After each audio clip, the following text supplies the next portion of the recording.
An essay on the way.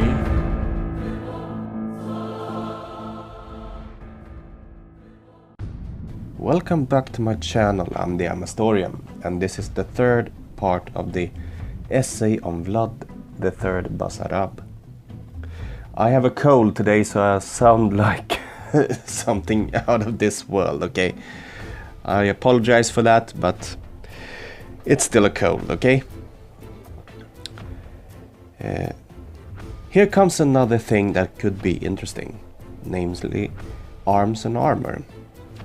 The Ottomans mostly wore textile armor similar to a gambeson, but they more seldom used chainmail with the reinforcements of plates. This did also their other enemies in the area around the Ottoman Empire in the Orient.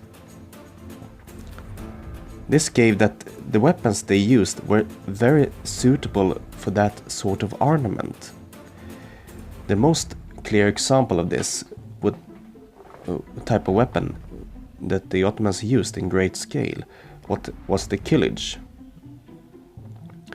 It is very well made for cutting at a lightly armored foe, but against a mail or a plate it is virtually useless. The bastard swords that Vlad's mercenaries probably used was much more effective against the Ottomans' armor and therefore deadlier. Furthermore, they were more heavily armored with brigandine, chainmail and gambeson, and the helmet. Another thing that Vlad was ahead of his time with was his use of the hand cannon, a form of black powder weapon. The Ottomans had big, powerful cannons that was very effective against walls in sieges, but they were not usable against surprise attacks as they took too long to put in play. But Vlad used hand cannons for surprise attacks, probably together with crossbows. This was a faster strategy with more firepower on the enemy. A 5-6 salvos and then retreat. Very demoralizing for the Ottomans. After the night attack at Targoviste, later that month, Mehmed II, Rado the Fair, meaning Vlad's own brother that had been promised to rule in Wallacia by Mehmed II, they reached Targoviste. They have faced great hardships along the way. Starved, thirsted, become sick by people that Vlad has sent in to the Ottomans' ranks to spread diseases, withstand attacks and traps. They were afraid. Now they come to Targoviste. The city is abandoned, but outside there's a forest of upright stakes. Every stake is ornamented by a body. Thousands of people impaled on stakes. Some sources talk about 2,000 people and others about 20,000 people dead on stakes.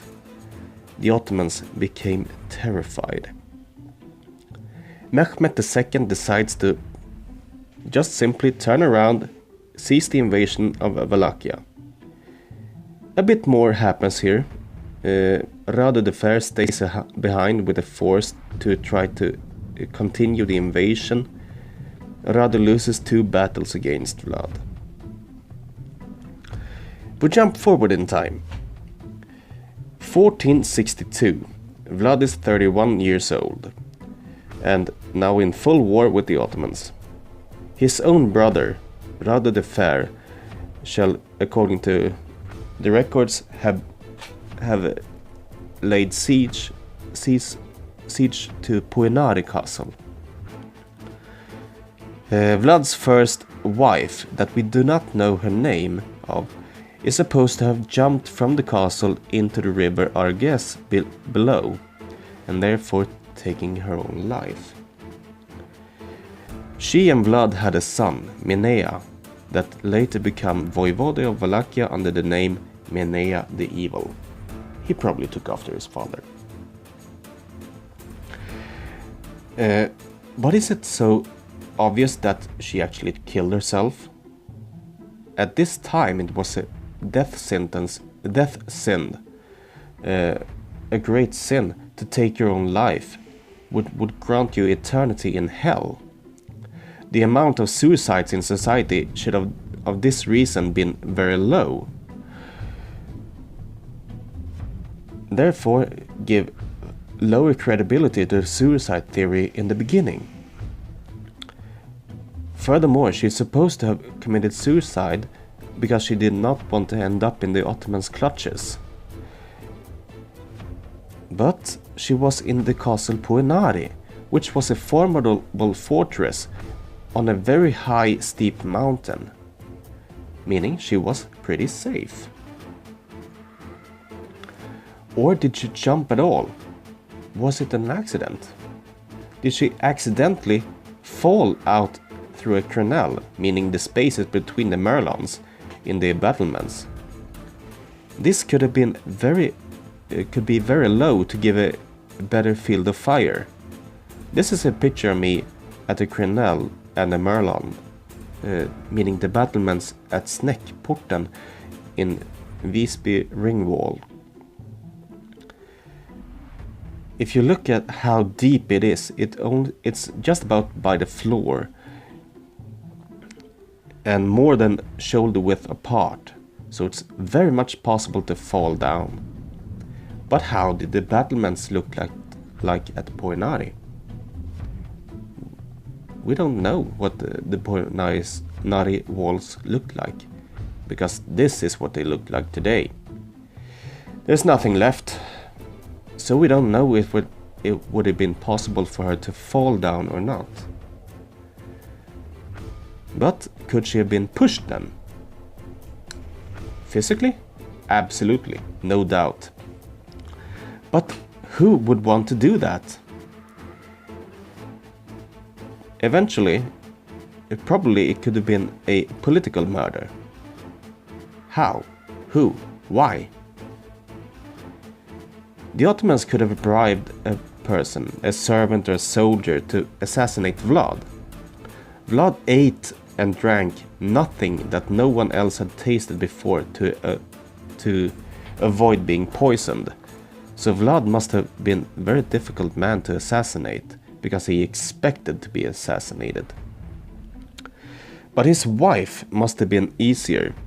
Since she did not have any political or military power, she was not considered that important.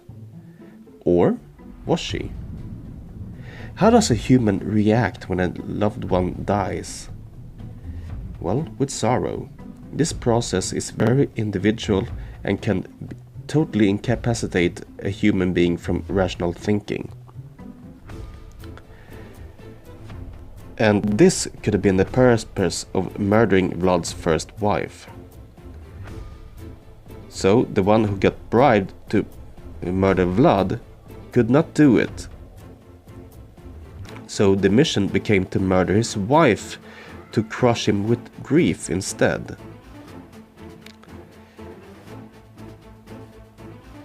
It would probably not have been too difficult for a soldier to just throw her out from the wall and say that he could not stop her from jumping.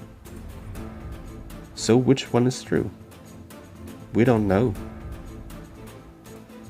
We don't know. There's no way we can know which one is true. The year 1462.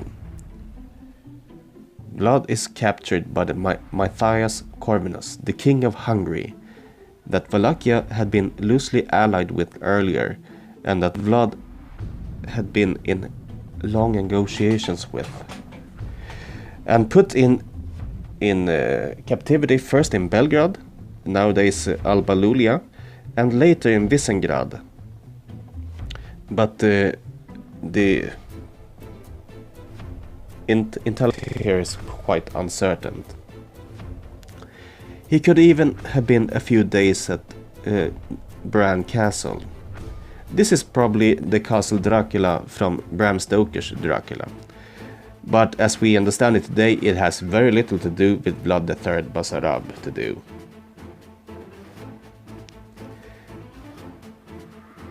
But the place that Vlad was the longest time at, under his time as captive, must have been in the castle that goes under the name Corvin Castle, or Hanudora Castle, or Hyundai Castle. So why should this have been one of the places Vlad spent most time at under his time as in captivity? This was Matthias Corvinus castle. Damn, that is irritating. I've been saying Michael Corvinus. So sorry for that. It is Matthias Corvinus, okay?